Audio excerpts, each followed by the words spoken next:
Okay, in this video I'm going to discuss the use of dummy coding in multiple regression analysis.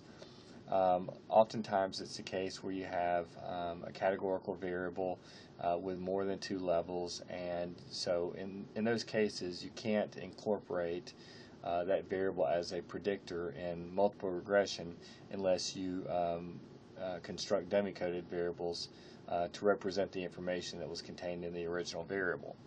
So you'll notice in this data set that I have here, I've got data on 50 cases. Each row represents a different case. I've got variables year in school, gender, subject matter interest, mastery goals, anxiety, and achievement. And in a previous video I was running multiple regression using gender as as a predictor variable. So so at any rate, gender is already dummy coded with zeros representing males and ones representing females. So basically, if you have a dichotomous predictor, you can include that in a multiple regression or a simple regression for that matter, and accomplish a lot of the same aims that you would if you were running an ANOVA with an independent variable with two groups. In those cases where you have a categorical variable with more than two groups, then, like I said, you'll have to create dummy coded variables to incorporate your categorical variable into the model. So in this example, I've got a categorical variable year in school. I've got ones representing freshmen, two representing sophomores, three representing juniors, and four representing seniors. So in order to incorporate this into a prediction model, into a simple or even basically into a multiple regression model, then I've got to dummy code this variable. Now, as a general rule, the number of dummy coded variables that you can construct from a single categorical variable is the number of k groups, so the number of groups minus 1. So in this current example right here, I have 4 groups for my independent variable, so I will be constructing 3 dummy variables. If I happen to have a situation where I've got 5 levels of a categorical variable, then I would be constructing 4 dummy variables. You'll notice too that gender, by default, obviously it has only 2 levels here.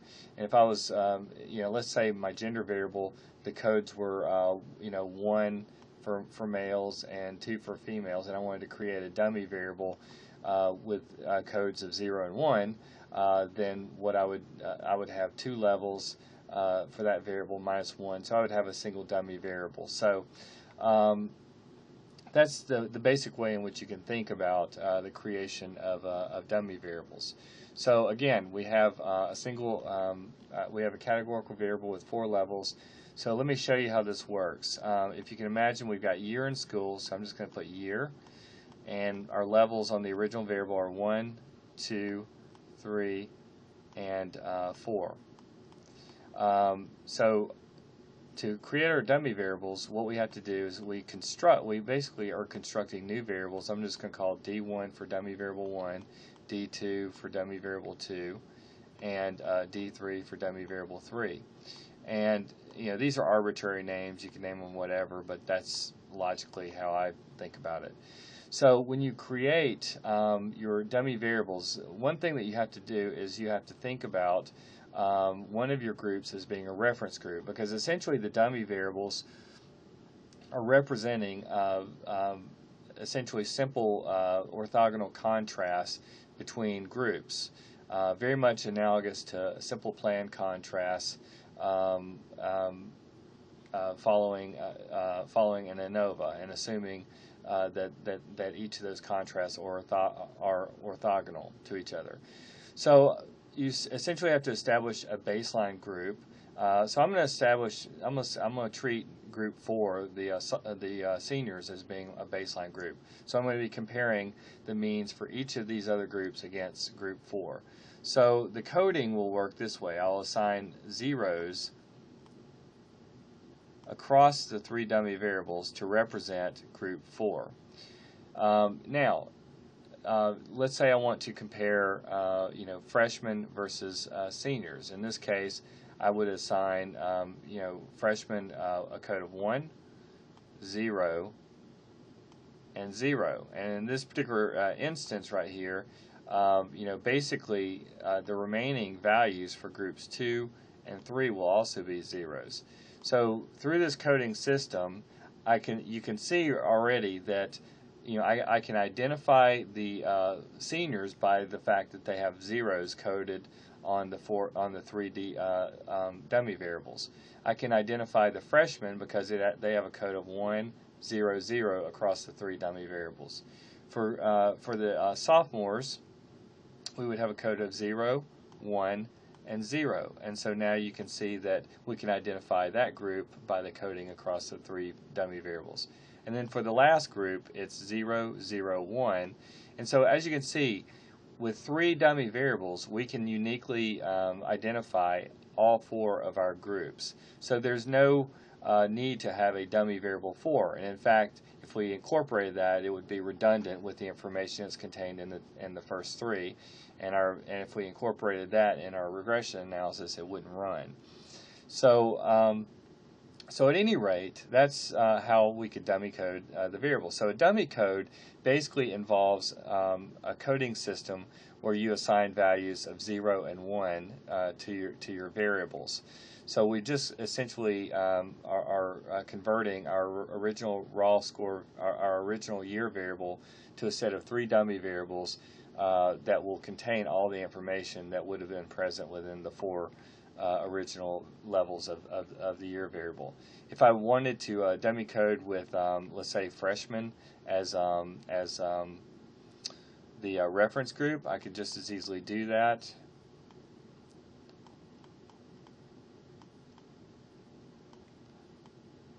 So I would just have 0, 0, 0. I can have 1, 0, 0. 0, 1, 0, and 0, 0, 1. So the thing about it is that when we look at the regression coefficient in these 2 instances, in this first instance, the regression coefficient for D1, so the regression coefficient B for D1, will involve a comparison of the freshmen versus seniors. So the regression coefficient is the difference in means between freshmen and seniors. The second regression coefficient will incorporate the difference in means between sophomores and seniors, and the third regression coefficient will incorporate the difference in means between juniors and seniors. Whereas if I had coded it this way, then essentially the first regression coefficient would involve a comparison of sophomores with freshmen. The second one would involve a comparison between juniors and freshmen. And the third one would involve a comparison between seniors and freshmen. So that's essentially how that would work. Like I said, if I happen to have, let's say 5 groups, let's just say I've got variable x, for lack of a better name for it, and I had 5 groups. So I have 1, 2, 3, 4, and 5 groups. Then I would have D1, D2, D3, and D4 as my 4 dummy variables. And so then I would have to, again, pick a baseline group. So if I picked, let's say, group 1, then I would have 0, 0, 0, 0. Group 2, I could have 1,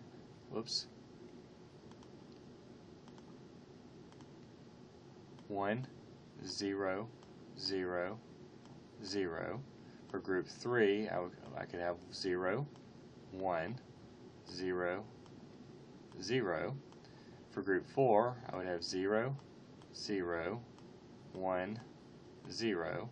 And then for group 5, I would have 0, 0, 0, 1. So as you can see, you've got, so again, you can uniquely identify the four groups by the coding across the dummy variables.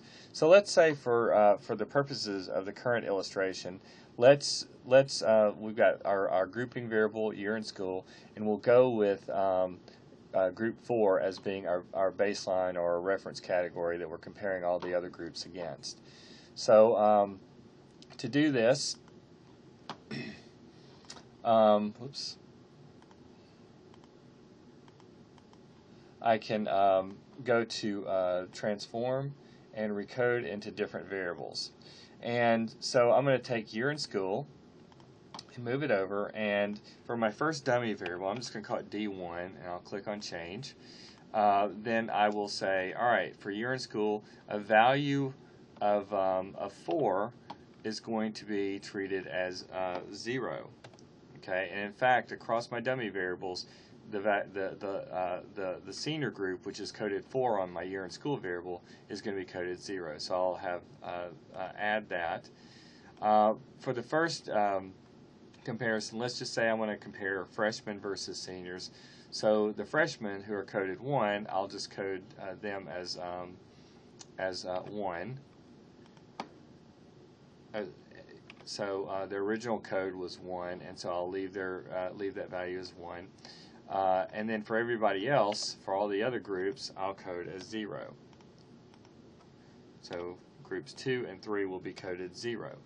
So essentially then it will be group 1 versus group 4 for the first dummy coded variable. So then I click on continue and on OK, and so it will create my my original dummy variable. So you can see now you've got group 1, which is coded 1, and all other groups that are coded 0. For the next comparison, or for the next dummy coded variable, we'll go recode, and I'm just going to rename this change. And for the old new values, now in this case, I'm going to change the 1 that I had previously to 0, because that's not going to, the freshman will not be involved in the comparison on the second dummy variable, but rather group 2, which are the sophomores. So now I'll click change on there, and then continue, and then OK.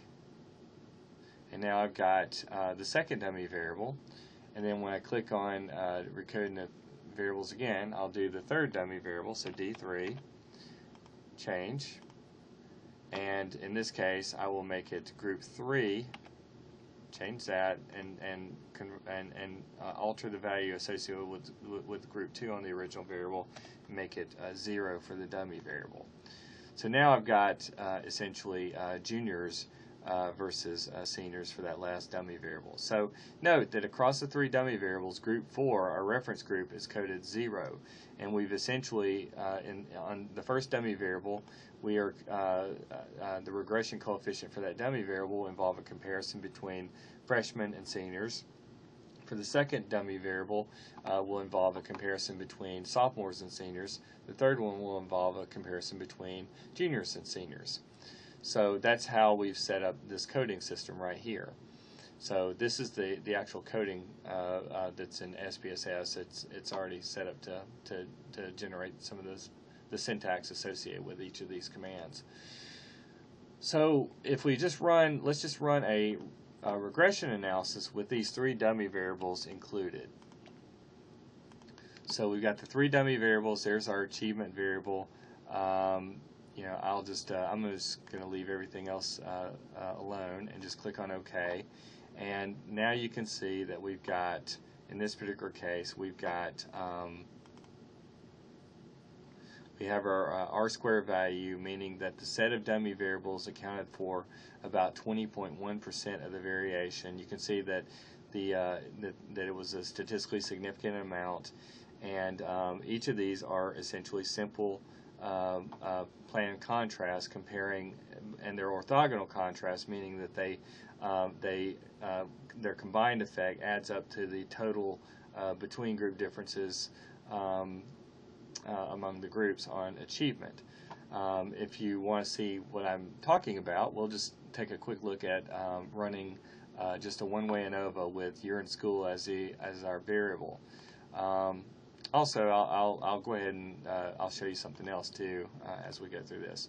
So you can see that in terms of the effect of year in school, the partial eta square and the overall model effect, this is a one-way ANOVA, so this is not this will be the same, and you can see that these values obviously equal the r squared value, and here's your adjusted r squared value, which, you know, again, when we scroll up and we look, you can see there's the r squared value, the adjusted r squared. The significance level is exactly the same as what we had seen before. So at any rate, you'll also notice that by clicking on parameter estimates, actually in the ANOVA option, this clicking right here, essentially it generated a regression table. So this is actually, these are regression coefficients. So the intercept is actually the mean for group 4. Okay, so that's actually the mean for group 4, and the regression coefficients that you see for each of these dummy variables, and these are all dummy variables, and so you'll notice you don't have a regression coefficient for group 4 because that is the group that you're comparing all the other groups against. So the differences that you see right here are actually mean differences between the groups, each individual group against the mean for the reference group. So in actuality, we could actually, so you know, that's essentially what that is. You'll see that you got significance levels for each of these comparisons as well. You can see that the difference between groups 3 and 4 was not significant, whereas the difference between groups 1 and 4 and 2 and 4, those were statistically significant. And going back and just kind of looking back at our original regression table, you can see that, you know, you see that the differences are basically the regression coefficients are exactly the same as what we see in the parameter estimates table following the ANOVA, and these are the significance levels. So all that's exactly the same. So, you know, the thing is that ANOVA and regression are really mathematically doing very much the same thing, and in fact you can actually run analysis of variance models through regression analysis because they all fit under the general linear model. So so really quickly here, let's just look at the means for each of the groups. So we know at this point that the mean for our reference group, which was the seniors, is 103.006. If you look in the univariate ANOVA results, 103.006. When you look at, if you take 103.006 and add the difference with the freshman, which is negative 7.6. So actually we're just subtracting 7.614. You can see we get 95.392, which is 95.392, which is your freshman. If we take 103.006 and subtract the difference with the sophomores, you get minus 8.546. You end up with 94.46, which is what you see right here, 94.46. So that's basically how to look at that. So as you can see, the results from our regression are exactly the same as what we computed using analysis of variance here. So you can also incorporate you know, your dummy variables in a where you have additional predictor variables. So I'm going to add in subject matter interest and anxiety as additional predictors in the regression model, and click on OK. And so as you can see, So as you can see right here, you've got your, in this regression model, you've got your D1, D2, and D3, your dummy-coded variables, which again are reflecting comparisons between groups on the dependent variable. And so in this particular case, you've got, as you can see, freshmen versus seniors, so that negative value means that the seniors scored higher on average than the freshmen and on achievement, and that comparison was statistically significant. When you look at sophomores versus seniors, again, seniors are scoring higher because of the way that the coding worked, and you can see that that difference was statistically significant as well. When you look at juniors versus seniors, you can see again seniors scored higher than the juniors, but that difference was not statistically significant.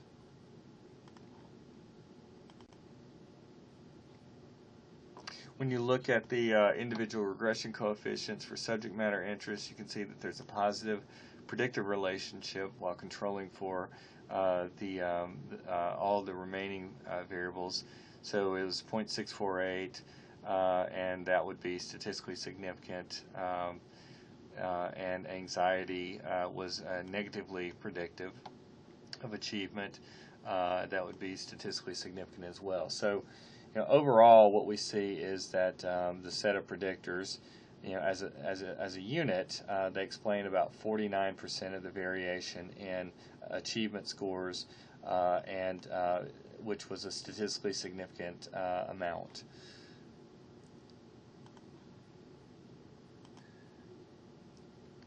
It's relevant also to kind of mention what the intercept is. The intercept, despite what type of regression model you're running, is the predicted value on the dependent variable when all of your predictors are equal to 0.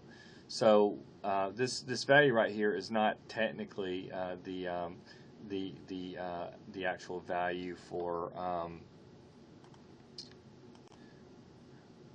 Well, actually, let me reword this.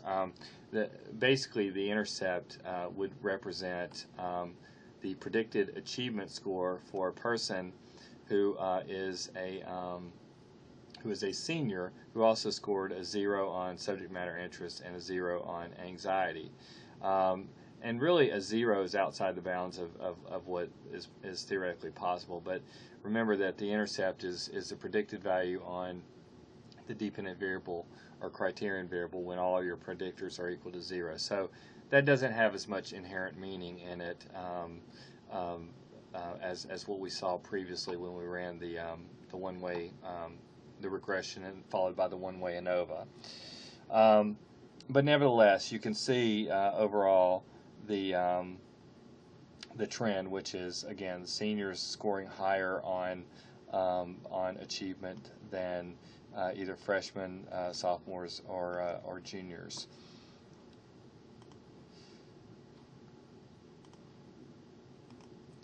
So let's take a quick look at, let's say we wanted to run an ANOVA. So we have achievement as our dependent variable, year in school as our independent variable. And let's say we add in subject matter interest and anxiety to be consistent with our regression results. So in fact, I'll just keep all these clicked, which includes the parameter estimates option. So if we click on OK, you'll notice that in terms of the overall model R square, is 0.49. That's it being basically replayed with the partial A to square value here. The adjusted R square is 0.432.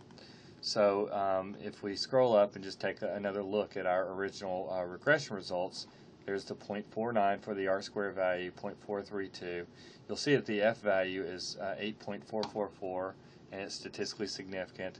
For the overall ANOVA model, you can see there's the 8.44 statistical significance, and again, there's essentially your R square right here. So the corrected model line in here where is essentially a test of all of the predictors in the ANOVA model. And so we see that replayed. Then, in terms of the